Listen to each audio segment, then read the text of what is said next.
আপনাদের বুক থেকে, ঘর থেকে, মায়েদের গর্ভ থেকে আগামীর প্রধানমন্ত্রীও বের হবে ইনশাআল্লাহ। বাংলাদেশের সবচাইতে পিছিয়ে পড়া, সবচাইতে বঞ্চিত জেলার নাম হচ্ছে কুড়িগ্রাম। এই কুড়িগ্রাম থেকে আমাদের উন্নয়ন শুরু হবে ইনশাআল্লাহ। কোনো দাবি জানাতে হবে না, এটি আমাদের নৈতিক কর্তব্য হবে। এরপরের যেটা এরকম বঞ্চিত, ওখানে যাব। তারপরে বঞ্চিতদের আর কোনো মিছিল করার প্রয়োজন হবে না। যারা রাষ্ট্রের দায়িত্বে যাবে, এ রাষ্ট্রের তারা মালিক নয়, এই রাষ্ট্রের তারা চকিদার। চকিদারকে চকিদারের দায়িত্ব পালন করতে হবে।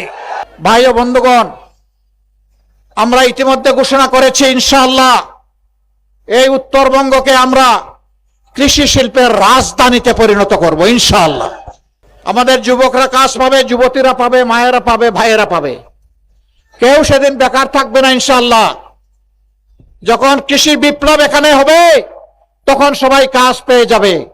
বলবেন আমাদেরকে শুধু কৃষক বানায় রাখবেন না, আপনাদের বুক থেকে, ঘর থেকে, মায়েদের গর্ভ থেকে আগামীর প্রধানমন্ত্রীও বের হবে ইনশাআল্লাহ। আমরা সেই প্রত্যাশা করি, আল্লাহর দরবারে দোয়াও করি যে এই বঞ্চিত এলাকাকে আল্লাহ যেন মণিমুক্তা দিয়ে ভরে দেন। কৃষি বিশ্ববিদ্যালয়ে কুড়িয়ে কুড়িয়ে 2টা ডিপার্টমেন্ট, তাও বাড়া বাড়িতে। এটি এই এলাকার মানুষের প্রতি উপহাস। কেন এমন হবে? ইনশাআল্লাহ আমরা শিক্ষায় গুরুত্ব দেব। সত্যিকারের শিক্ষাটা প্রত্যেকটি আদম সন্তানকে আমরা পৌঁছে দেবো ইনশাআল্লাহ। গরিবের ছেলে তাই সে পড়তে পারবে না, ওই দিন শেষ।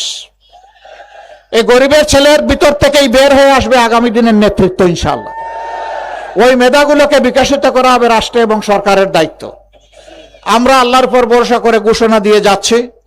আপনারা দোয়া করেন যে কথাগুলো বললাম, সেই কথাগুলো যেন বাস্তবায়ন করার তৌফিক এবং আল্লাহ তাআলার সাহায্য আমাদেরকে দিয়ে আমাদেরকে কবুল করেন। আমরা যেন অতীতের মতো যারা দুকা দিয়ে মানুষের ভোটগুলো নিয়ে মানুষের সাথে উপহাস করেছে, আমরা যেন সেই রকম নিমক হারাম বিশ্বাসঘাতক না হই। আমাদের জন্য দোয়া করবেন। আপনারা দোয়া করবেন তো সবাই? আস্তে দোয়া না, ভালো করে দোয়া ইনশাআল্লাহ। ভালো করে দোয়া। আমাদের এই কথাগুলা ঘরে ঘরে, জনে জনে ইনশাআল্লাহ পৌঁছে দেবেন, সালাম পৌঁছাবেন। এখানকার 4টা আসন না, এখানকার 4টা আসনের 4 জন প্রার্থীকে এখন আমি আপনাদের সামনে পরিচয় করে দিচ্ছি। কিন্তু এর আগে প্রথম ভোটটা হলে গণভোট। গণভোটে কি বলবো? কি বলবো? হ্যাঁ মানে আজাদি, না মানে গুলামি।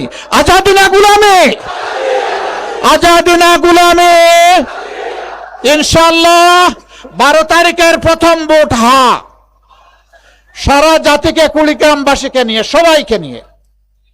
তারপরের ভোট সরকার গঠনের জন্য, ইনসাফ ভিত্তিক রাষ্ট্র কাঠামো গড়ে তোলার জন্য, বেইনসাফি দূর করার জন্য, বৈষম্য দূর করার জন্য, চাঁদাবাজদেরকে রুখে দেওয়ার জন্য, দুর্নীতিকে লাল কার্ড দেখানোর জন্য, মানবিক বাংলাদেশ কায়েম করার জন্য আমরা যে 12টি দল একত্রিত হয়েছি, তার পক্ষ থেকেই আজকে আমরা ইনশাআল্লাহ এখানে প্রতীকগুলো এখানকার যারা ক্যান্ডিডেট আগামী জাতীয় সংসদ নির্বাচনে সংসদ সদস্য পদপ্রার্থী এক এক করে তাদের হাতে তুলে দিই।